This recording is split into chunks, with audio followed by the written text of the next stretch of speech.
I welcome you people. I know a lot of you. It's like old home week. And I came in here, and the first thing I walked through the door, who gave me this? What does it say? Black Rock. He was on this trip, one of our more infamous trips, and when I taught my field class at the Folsom Lake College, one of our more infamous trips was a trip to the Black Rock Desert, where we went up there about 4 or 5 times. This is our second trip up there. We took 175 people and went from Gerlach, and if you go to Gerlach, you go into the bar there, and it says, where the pavement ends and the west begins. And 80 miles across the Black Rock Desert, you go to Double Hot Springs, and then we had, at that particular point, we had 175 people. Crossing that Black Rock Desert was like Rommel's Africa Corps. There were 35 cars in all directions. The dust cloud must have gone up to the moon practically. But so that was, and then the next year we went up there again, and someone said, well, we ought to have these bumper stickers for everybody that goes on the trip. So this is one that was left over from at Black Rock Enduro at that particular point. Also, someone surprised me. It's wonderful to to be getting older and wearing out and going back and reminiscing about old things. Someone brought a high school yearbook here. When I graduated from high school in 1952 in Salinas, and said, "You recognize this guy?" So, well, we hope that yearbook will be sat on. Oh, here it is. Here it is. Oh, darn it! It's in front here. So I won't pass it around, but I'll leave it out here and hold it up, and you can see what I looked like with hair in 1952. Yeah. So, Here's a previous yearbook that you're also in. and this is Salinas High School, and a picture in there that John Steinbeck went to this high school. I lived a block from his house in Salinas, so if you have a chance to go down there and go to the Steinbeck Museum, it is absolutely fantastic. So Steinbeck is one of my favorite authors. One of my favorite books was Travels with Charlie. If you've ever read Travels with Charlie, it's John took his dog and this old Woody station wagon and traveled around the country and visited all the places that he thought were in his career, his lifetime. And it's interesting that, he went up to the top of Fremont's Peak out of Salinas and sat there, and you get a panoramic view of the Salinas Valley and the whole Monterey Bay area. And, as he did that, I did that as a youngster. I got interested in geology when I was in high school, and 3 of my friends went up to the top of Fremont's Peak, and there was an old colemanite mine there. And we went in the colemanite mine, and we were digging crystals in that particular mine. Standing, and that's the same place where Steinbeck sat there and looked over the valley in that particular area. But read that; it's just so nostalgic, and really, you can go home, but it's a very hard thing to read, and a hard thing to realize in that particular area. So Salinas was. I went to high school. I went to Hartnell College, right out of high school in 1952, and when I got out of high school. When I was in high school, I never took a math or a science class. In my whole career, I majored in art and music. And when I got out of high school, I had a 4-year scholarship to the University of Pacific. I played the French horn in the Monterey County Symphony. I just loved it. Music was really my life. And so I was going to go over to COP, College of Pacific, and I had a friend that said, you don't want to go over there to Stockton. He said, that's a terrible place. Come to Hartnell and play football with us. So I went to Hartnell with some friends and everything, and it turned out that we had an unbelievable season.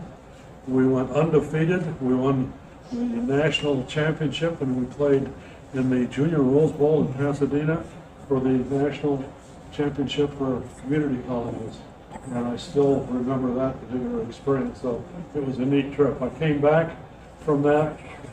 When I went to play football, the coach said, well, you got to have 12 units to be eligible to play.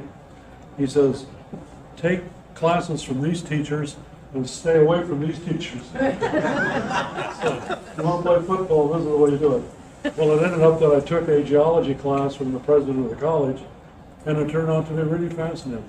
So based on my local interest, I was working part-time surveying at that time and out in the field and really loved it. And so I kind of got turned on. I went to the local Gem and Mineral Club in Salinas, and they had a fellow there that had a chunk of jade about this big around, about that tall, 213 pounds of the most beautiful Wyoming jade you've ever seen in your life. And I just drooled on that. His idea of collecting jade was to get in his old pickup and drive the back roads in Wyoming. And whenever he found a roadster working on the highway, blading it and grading it, he found this one boulder and he came up and he said, you know, he said, I'd like that for my garden. He said, if I gave you $10, would you put it in the back of my truck? It was 213 pounds of the most beautiful $80 a pound green jade you ever saw. So, you know, it kind of intrigued me. From there, we went down to Jade Cove, south of Monterey. You go down to Highway 1. And Jade Cove is a cliff on the edge. At the bottom of this 200-foot cliff is where the waves break. And there's an outcrop of jade and serpentine and rhodonite. And so we went down, and you have to actually lower yourself down with a rope to get down to the beach in that particular area. So we collected rocks, got a big pile of them on the beach, and then figured out we got to get these back up to the car. So, you know, ended up tying cradles and stuff and doing that. So that's kind of how I got my interest at that particular point. So I played 2 years of football and went to school and started, because I didn't have any math or science background, I started with elementary algebra, actually arithmetic. In elementary algebra, and then went through trig and went all through the calculus program like that, and I took all my chemistry and physics and all that stuff. So it took me about 3 years to make up the courses that I should have had in high school. But I did that, and then transferred up to San Jose State and got a degree in geology from San Jose State. And my first opportunity when I graduated, I had a job offer of 2 jobs. One of them was they would drop me off in the Aleutians on one of the islands for 6 weeks, mapping for iron ore, and then they'd come back and pick me up. And this is where, you know, the grizzlies and all these other neat things over there. And it was winter time and big waves. And the other was working for Aramco. Wonderful job.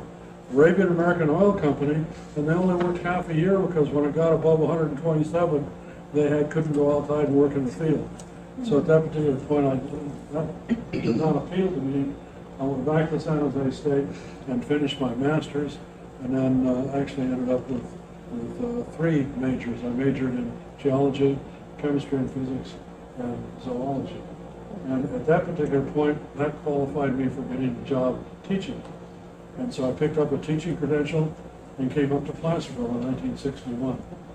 1961, I came up and was at El Ramo High School, and I was teaching biology. And I just had a wonderful time teaching biology. I came up, we had a 9-period day. We had 7 periods of teaching and 2 periods of office time during the regular day like that. And so they decided that I should teach 3 periods of advanced biology and 3 periods of regular biology.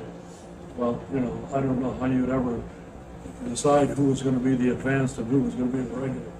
So I taught 6 periods of really interesting. One of the things that really turned me on at that time, I was very interested in entomology. I had taken some entomology classes at San Jose from Dr. Ralph Edwards, and he was a beetle specialist. And I was working in graduate school and couldn't make his lab in the afternoon, so I came in and asked him if he would let me work, come in another time. He said, well, I come in at midnight every night. If you'd like to come on down to the lab, here's a key. And he gave me a key, and so I go down and study in my labs at night when he was doing his research in that particular area. Well, had I taken that entomology class as a freshman, I probably would have been an entomology major instead of geology, which was just absolutely fascinating. He was an interesting guy. wrote the Climber's Guide to Glacier National Park, built his own house, and all these things, just a really interesting fellow. Well, when I came up to high school, I thought, you know, what teachers do I remember in high school? And why? What they were supposed to be, you know, which ones made an impression on me at that particular time. And I thought, you know, I'm going to do something that in my class I'm going to have people really look forward to coming and doing this. So what I did in my introduction to biology class, the last quarter of the class, I taught entomology. And all we did was talk about insects. And I told people, I said, put your biology book away. I said, we're going to do insects.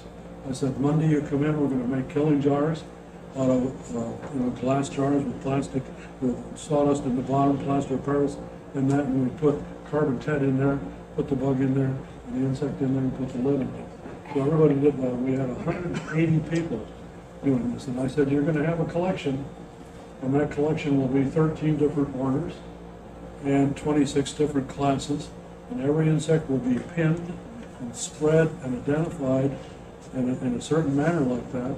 And everybody was just kind of laughing at me. I said, yeah, you football players are going to be running around with a butterfly. And, you know, sure. I'd be in the lounge after school, and the teachers would come in for teacher driver training and say, what the hell are you doing? I stopped down at the bell tower, and a kid jumped out with a butterfly net and ran down the street chasing this damn butterfly. So, as it turned out, I only had 4 people of the whole 180 people in class that did not turn in a collection. And there were about 13 boxes of cigar boxes and stuff like that. It ended up that we had about 4 PhDs in entomology that went on and got degrees in entomology. In fact, one of them just retired.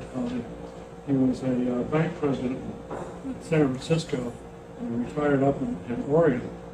He still has his original insect collection. And he is the most avid fly fisherman you ever saw in his life. He goes out and looks at that creek and looks at that pond and figures what's blooming, what's there, goes back to his car, pulls his kit out and ties the fly with what's actually there. And this kid is just absolutely successful in this particular area. But when I went for the Forest Service, we'd have guys that were tying flies and things. So kind of interesting in that particular area. But I had biology, and it turned out to be a lot of biology majors. The next year I taught chemistry, and my chemistry experience was that instead of having an insect collection, the last quarter of the school, we had an unknown week, or unknown semester, and we would have the students come in, they would pass a test tube full of an empty test tube in through a hole in the storeroom door, and I'd put 2 chemicals in it, and we'd hand it back to them, and they then had to go back to the lab and identify that particular compound. No talking. They could use any notes or anything that they wanted like that. And I said, if you're interested in need extra time, I'll come in and open the lab. I had kids lined up in the hallway at 5 o'clock in the morning. Had parents calling me up and saying, why the hell am I supposed to take my kid to school that early in the morning? What are you doing? So, it's kind of neat to do things where you can really, turn people on and get them excited about science and geology and all these different fields. So, part of the important part of geology, I consider, is going out and picking the rocks up, getting your hands dirty, and sitting around the campfire at night and tell lies. And have a bottle of wine or whatever you need to do it at that particular point. We never had the problems with drinking on our field trips when we go out, because we'd go out 60 miles from the nearest paved road, and no one left camp. We kept them there all the time. So, if someone wanted to have a 6-pack of beer, go for it. Started my college teaching when I taught college. With the first semester, they taught a part-time class in psychology and one in English at night school. And I went to the dean, Art Scott, and I said, what do you have to do to get a class in geology up here? He said, there's no interest in geology in this part of the world. He said, give me a list of people you're interested in. That was Friday. Monday morning, I walked into his office and I had a list of 67 people that wanted to take the class. So at that particular point, I got my foot in the door, and so I taught the intro to geology class, and they said, gee, you know, we need a biology teacher also. So next semester I taught intro to biology, and they said, gee, you know, we need a chemistry teacher.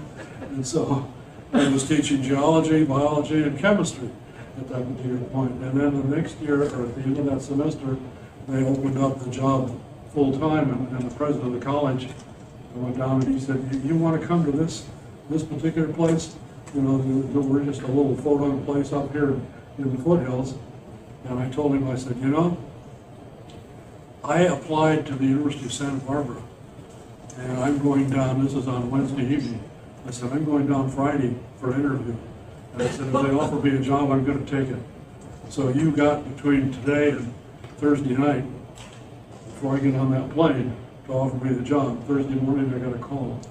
I didn't really have an application out, but I used that as a lever to get through the college, and it worked really successfully. So, you know, 50 years later of teaching every geology course in the whole curriculum up here, and having a wonderful time. For years, we went down to Mona Lake, and my introduction to Mona Lake was that a friend of mine was teaching field geology at UC Davis, and I got a call from him, and he said, this is on a Friday afternoon, and he said, I just got promoted to the Dean of Environmental Science at the college, and he says, I need someone to teach my field class. Are you interested? And I said, fine. I said, when does the class start? He says, Monday morning at 10 o'clock. So I went into Davis, and we had about 30 kids in the class, and I didn't have a book, didn't have an outline or anything. I said, okay, this is field geology. I said, we're going to go in the field for 10 field trips during this quarter. Where do you want to go? What do you want to see in the state? And so we put a list of all the neat places on the board like that, and that was the trips that we took. So one of the trip was, one of the students said he was a real outdoorsman and a real birder, a real biologist. He said, let's go to Mona Lake. He said, boy, it's really a neat place. So he says, I have a friend of mine working on a master's over there. So we went down to Mona Lake, and with our caravan and our first trip out, everybody brought rubber rafts and canoes and these kinds of things. And so we put the rafts on our head and walked across the Alkali Flats and paddled out to the islands of Mona Lake. We got out there, and as we were going around through the islands, I looked at it and knew nothing about the migratory birds or anything in that particular area. And so we got on the island, and here are all these mummified bird carcasses and skeletons with broken eggs and everything all over the whole island. The alkali environment at the lake, nothing rots. If you have a rat or anything like that that dies over there, it just shrivels up and becomes a carcass at that particular time. So we went over, and then we found out that this is the migratory, the western gull, California western gull, migrates over there, and this is where they reproduce. Well, I don't know if you've ever been on an island with 100,000 gulls over your head. So you find out that the rubber rafts are very good umbrellas when you're walking around, because it really is kind of interesting. So that was our first trip over there. I thought, well, that'd be great. We'll take an American River College trip out there next year. Well, we took the same thing and took a trip out to the islands, and we had about 30 people, and we walked around the big island of White Island and Paula, and it just fascinating. There was a hot springs out there, there was an old goat ranch, and we just really enjoyed what we're doing. Late afternoon, the wind came up, and by the time we were nailing our tents down with 50-pound rocks so they wouldn't blow away, it was like the beach at Malibu. There was 10-foot surf coming in, and it was really getting cold, and it started to snow, and so we said, well, we better not get everybody back to shore at this particular time. To commemorate my teaching, I put together a program called So If You Want to Be a Geologist. It's on YouTube. Go to YouTube, George Wheeldon Geology, and take a look at that. And it goes through all of the really exciting field trip places, including Mona Lake, our infamous trip to Mona Lake. I think you'll enjoy that. And then we also, I think there's a couple more on there. So it'll give you an idea of who I am and what I've done. We talk about the tertiary river gravels in the Sierra Nevada. These are ancient streams prior to the Sierras as we know them today that ran from the highlands area in Nevada. They estimate that the central part of Nevada at that time was up as high as 15 to 17,000 feet elevation. That high, if you take a look at what's there in Nevada today, you've got 5, 6, 7,000 as you go across the state. So the highlands area was in central Nevada. A huge series of volcanoes started erupting and creating these massive calderas, these super volcanoes in central Nevada. They were explosive, they came up in the air, and there was a series of streams that came from that highlands area all the way down across what we now know is the Sierra Nevada, and it ran all the way out into what we know as the Sacramento Valley. So these streams were rounded cobbles and boulders and cobbles of quartz and all kinds of other weathered rocks. These massive volcanic eruptions started about 30 million years ago, and there were three major volcanic eruptions about 30 million years ago, about 20 million years ago, and about 12 million years ago. And we have massive pyroclastic lava flows. And if you remember what you just saw in Guatemala, the volcano that just erupted down there, and it showed these pyroclastic flows coming down the canyon, these super volcanoes in the continental area will blow volcanic material up in the air up to 50, 80,000 feet. And the mass of rock and debris in it is so heavy that the force of the volcano was not strong enough to hold it up, so it collapses.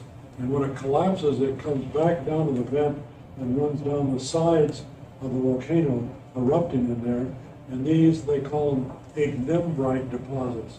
They're hot volcanic ash and these pyroclastic flows, and they flow down the sides of the canyon with velocities up to 400 miles an hour.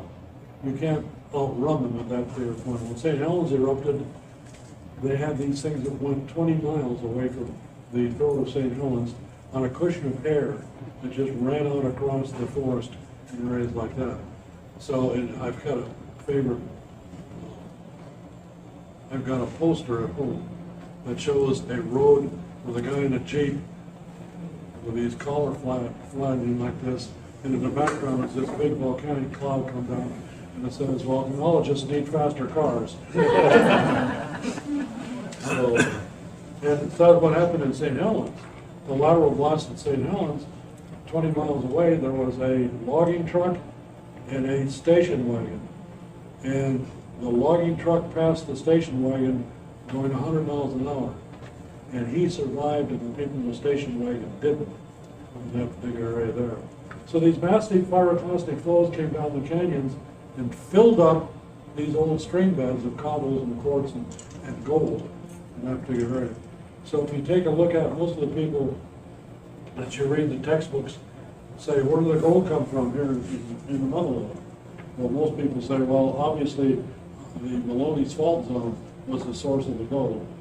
Well, the Maloney's Fault Zone, and if you take a look at the high country of Forest Hill Divide and areas like that, where these gravel streams they're way above the fault zone, so that there could be no way that the gold would come from the fault zone. The gold came down these ancestral streams that were very low volcanic flows, and the source of that gold was central Nevada. And you know, we've not found any place in central Nevada that has quartz outcrops big enough to produce the white gravels in these old stream beds. If you take a look at the Spanish Hill and look at the gravels in there at Smith Flat, you can stand at the edge of the airport and look north and look down into Broadway and then across up to the ridge top of Mosquito Ridge. That was Hangtown Creek, and that was all full of these cobbles and things in this old tertiary stream. That was all eroded away, and that's what's now down at Aerojet. That cobbles and stuff around Aerojet and down in there came from Placerville. That's our gift to the people down in that area. But so we talk about the tertiary river gravels. This is a gravel stream that came from Canyon Creek on the South Fork of the American River underneath the Mosquito Ridge, and came under, behind Smith Flat, on the upper part of Smith Flat. He came down through and made a big meander loop in Smith Flat, and came and ran underneath the airport, all the way underneath the airport to Coon Hollow, and ultimately it ended up all the way down to Four Reds, or I mean El Dorado, in that particular area. We say it ended up at Four Reds because we're mapping the gravels and stuff. On a hot afternoon, we had to stop and go in and get a golden Cadillac. I took your class, one of your last ones. I didn't take it for credit, I just took it for fun. And one of your stories for a local must have been when you were teaching high school. You had a field trip, and you were gonna take the kids down to like, was it Chili Bar? Was some trail that you thought ought to exist? Big Canyon. Big Canyon? I don't remember all of that. It was an afternoon lab, geology lab. People wanted to go down from Big Canyon, from the north limit of Placerville, where there used to be that Mexican restaurant up there at the top before you went down the hill. We used to call it the Shrine. So we wanted to go take a walk from the Shrine down to Chili Bar, down that canyon, because there were about 25 mines, old famous mines in that canyon. So we took off at 2 o'clock in the afternoon, and down this canyon turned into be 150% side slope, and the only thing you could grab on was poison oak and blackberries. And we got tell 2 students that sprained their ankle, and so we had to kind of haul those down. 9 o'clock at night, we finally broke loose down at Chili Bar with that particular area there. So it was quite an experience. When you talk to some of the people who went on that trip, is that you can go down there, but I wouldn't advise it. It's just an amazing thing. Interesting that halfway down that mine is called the Big Tunnel. And the Big Tunnel is an opening that goes into the side of the canyon, goes to the east, and there's water about 4 feet deep in that, and it still runs out, and you can go, that tunnel goes back 4,000 feet underneath the mountain, and it intersects the main shaft of the Geologist mine, which is right next to Goldwood Park. And that main shaft is still open in the Geologist mine, and you could drop a rock in there and listen to it as it hits the sides, and then it goes splash, but it hits the water at the 800-foot level. The Geologist mine is 2,500 feet deep, so it's flooded up to that particular point. So we went in there, when I had my consulting business, we had some people interested in seeing, do you think there's still some gold left in that mine? So we went down there, and 2 of my geologists and myself walked back in that tunnel, and the water was about waist deep, and you get back about 1,000 feet, and your next step is into what is it, winds. That was how deep, I don't know, but I know it's deep enough that your hard hat floats as you're sinking down there, so you come up with your eyes that big and everything. We know that at least 1,000 feet back there was something that you have to swim to get through on the other side. So there's a whole series of tunnels. We had worked for a project for a Houston Oil and Minerals, a Texas mining company, and their project was they own the mineral rights on everything from Chili Bar to Weber Creek. 7 miles of continuous claims underneath Placerville in that particular area. And so what their plan was ultimately, they wanted to go down on the Chili Bar side, drive a tunnel in underneath Placerville, and daylight it at Weber Creek. So, and people, Pager Wagon comes to mind with the no-name city, the streets caving in. But we would have been at least 1,000 feet underneath the city, and no one would even know that we were there. So we set up an exploration drilling program, went into that tunnel, got wet. We drilled 1,500 feet deep cores from the Rotary Park in Placerville down into the old Pacific Mine and complex down there. And there's huge amounts of gold still in that mine, that old mine operation. And unfortunately, the oil and gas prices run away, and so do Houston Oil and Minerals. And it's hard to get people interested in what we're doing on the mine in Placerville. Fascinating. Wow. But George, the aspect of that story that I always find fascinating was It had to go way over to Chili Bar because we felt towards mining in the early 60s the way we feel towards development today. There's a lot of public resentment against a specific industry. And so they had to be, what, 10,000 feet from any residential parcel? Do I have that right? The anti-mining ordinances, which is still in the books today, started out is that we did that exploration project in Placerville. And then Goldfields, which is an international mining company, got interested in a very interesting mineralized zone from Shingle Springs south and South Canyon down there for about 8 or 9 miles. So we were hired by Goldfields to go down and map the geology and up the area and set up a drilling exploration program. And so we went down to Doc Shiver's ranch where they have the big hole mine with a big glory hole full of water and stuff like that. That was the center of that. That mineralized zone runs from the Shiver Ranch south of Shingle Springs, about 12 miles, all the way up through Shingle Springs, out north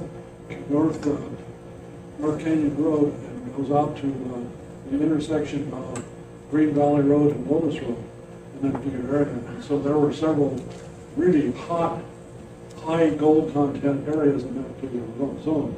So we applied for permits to drill some holes in the ground to see what gold was there. We were not going to open up the mine, we were just going to do some exploring. Well, the word got out that there was going to be an open pit mine in Shingle Springs, and God, people just came out of the walls. That was the one you were on. And they For the supervisor? And they had, you know, they brought busloads of kids to the public hearings at the Board of Supervisors, carried American flags. They wore the and little flags on their collars and stuff like that. It was just very interesting. One of the women came in and she said, I live 2 miles from Doc Shiver's ranch where you're going to do this drilling, and I can't have any dust. I've got a doctor's orders here. And the excavation drilling was drilling wet. There was no dust involved at all. It was just like drilling a water well at that particular point. Interesting enough, that woman lived at the end of a gravel road 2 miles long, covered in serpentine. So, you know, the asbestos fibers and stuff like that. Well, it got so big that they actually got a petition up and circulated a petition and brought it before the Board of Supervisors, and they passed an anti-mining ordinance that says there can be no open pit mines, strictly gold mines is what they were after, but no open pit mines in El Dorado County within 10,000 feet of any potential residential use. Potential, not existing and potential. Well, that just eliminated mining. So it is, we think it's illegal. And you can challenge that thing. In fact, Joe Flynn did challenge it and got an exemption to it. So, you know, you can fight it in court, but still, this is the only county in the state of California that has an anti-mining ordinance at that particular point. But, you know, I look at what would a 20-year lifespan of a major gold mining operation do to the tax rolls in the county? And would that have helped out any extra money for the museum? The one paid employee. Yeah, would that be the case? So it's interesting, you know, teaching and consulting, I've been lucky enough to do a lot of really interesting things and meet a lot of interesting people.